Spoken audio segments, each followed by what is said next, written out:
অনেক দিনের একটি ইচ্ছা আজ নিজে হাতে পূর্ণ করলাম।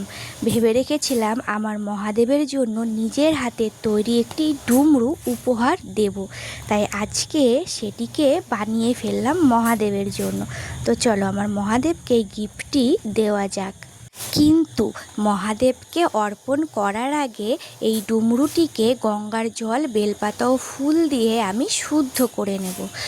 অনেক দিন ধরেই মনে এই ইচ্ছাটা ছিল যে আমার মহাদেবকে নিজের হাতে একটি ডুমরু তৈরি করে উপহার দেব, কিন্তু কোনো না কোনো কারণেই হয়ে উঠছিল না।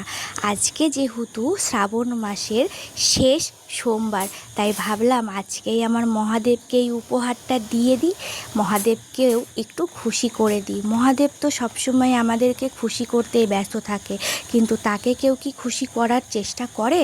তাই ভাবলাম এই উপহারটি দিয়ে না হয় আজ আমার মহাদেবকে একটু খুশি দিতে পারি, একটু আনন্দ দিই, তাই বানিয়ে ফেললাম। তো কেমন লাগলো আমার মহাদেবের এই উপহারটি তোমরা কিন্তু অবশ্যই কমেন্টে জানিও।